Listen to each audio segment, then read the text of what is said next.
नमस्कार। आज हम भारत की स्वतंत्रता की कहानी पर एक गहराई से चर्चा कर रहे हैं। हमारे पास भारत रक्त, आंसू और स्वतंत्रता की गाथा के कुछ अंश हैं। हाँ, और ये किताब काफी दिलचस्प पहलू सामने रखती है। बिल्कुल। हमारा मकसद सिर्फ घटनाओं को दोहराना नहीं है, बल्कि इस स्रोत से उन अहम पड़ावों, अलग अलग विचारधाराओं और उन जज्बातों को समझना है जिन्होंने आज़ादी को मुमकिन बनाया। सही कहा। और इस किताब में कुछ ऐसे दृष्टिकोण भी हैं जिन पर शायद कम बात होती है। हाँ, तो चलिए शुरू करते हैं। कहानी की शुरुआत होती है उस प्राचीन भारत से। ज्ञान, शांति, लेकिन इतिहास हमेशा एक जैसा नहीं रहता। नहीं रहता, और यहीं से कहानी थोड़ी पेचीदा हो जाती है। 1600 के दशक में वो ब्रिटिश ईस्ट इंडिया कंपनी आई। हाँ, व्यापारी बनकर। कहने को व्यापारी, पर किताब साफ बताती है कि उनके इरादे सिर्फ व्यापार तक सीमित नहीं थे।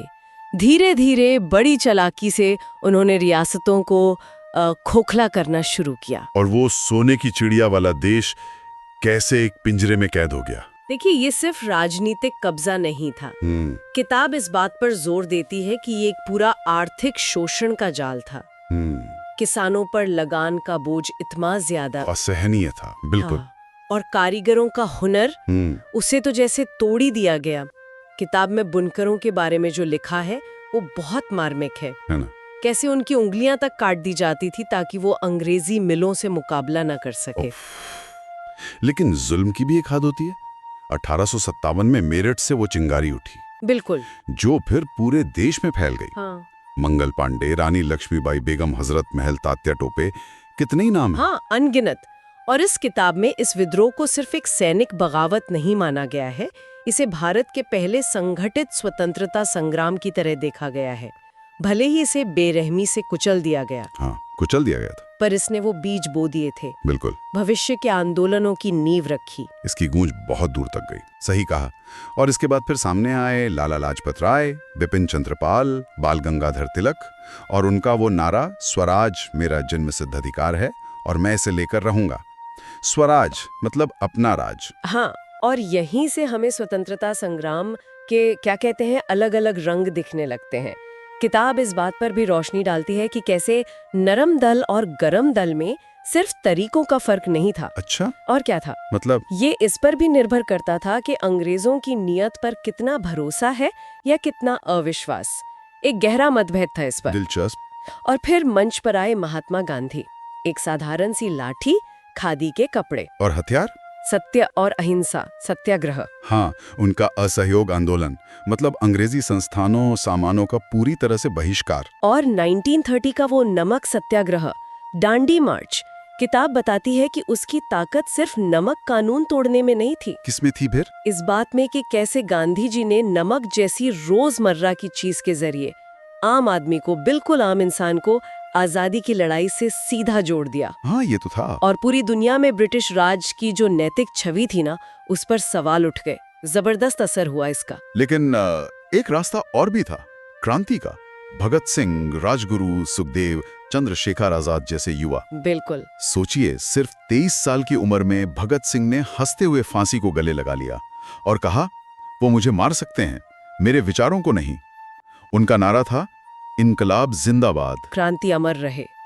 ये किताब इन दो रास्तों, गांधीवादी और क्रांतिकारी, के बीच का जो तनाव था और जो सम्मान भी था, दोनों को दिखाती है। हाँ, ये जरूरी है समझना। इस पर भी बात है कि कैसे ये अलग अलग विचारधाराएं होते हुए भी मंजिल सबकी एक ही थी, पूर्ण स्वराज। ये सिर्फ तरीकों का चुनाव नहीं था, शायद उस वक्त के हालात की जरूरत भी थी। और इसी दौरान नेताजी सुभाष चंद्र बोस ने देश से दूर विदेश में आजाद हिंद फौज आए ने, हाँ, और उनका वो नारा, तुम मुझे खून दो, मैं तुम्हें आजादी दूंगा। आयने की लड़ाइयों ने भले ही वो सैन्य रूप से पूरी तरह सफल न रही हों, पर अंग्रेजों को एक मनोवैज्ञानिक झटका जरूर दिया।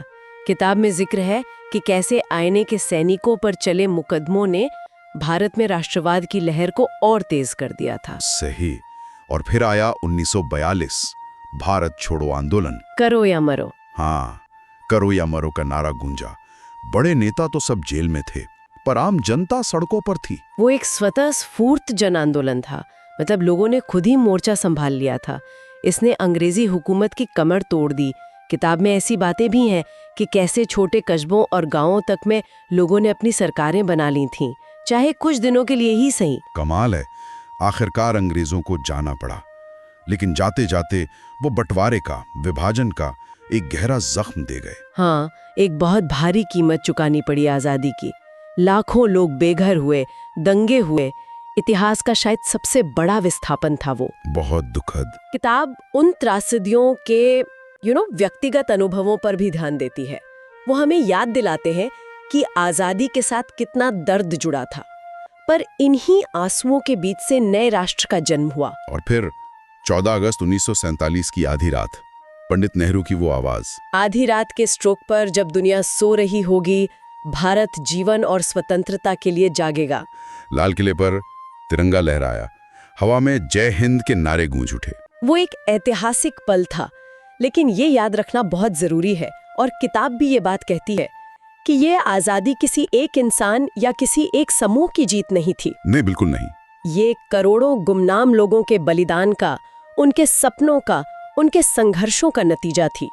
वो किसान जिसने बागियों को छुपाया, वो महिला जिसने चरखा चलाया, वो छात्र जो जुलूस में पिटा, उन सब की कहानी है ये। सही कहा। उन्होंने हमें सिर्फ एक आजाद देश नहीं दिया, बल्कि एक जिम्मेदारी भी सौंपी है। हाँ, इस देश को एकजुट रखने की, मजबूत बनाने की और इसकी संप्रभुता बनाए रखने की जिम्मेदारी। तो इस पूरी चर्चा के बाद एक सवाल मेरे मन में भी उठ रहा है। हाँ, पूछे। कि आज के समय में स्वतंत्रता की ये जो मिलीजुली विरासत है हमारी, जिसमें अहिंसा भी है, क्रांति भी है, बलिदान भी है, जिसमें इतने सारे अलग अलग विचार शामिल हैं, उसे सहेज कर रखने का, उसे जीने का आज क्या मतलब है? ये एक सवाल है सोचने के लिए। बिल्कुल सोचने वाला सवाल है। जय हिंद। वंदे मातरम।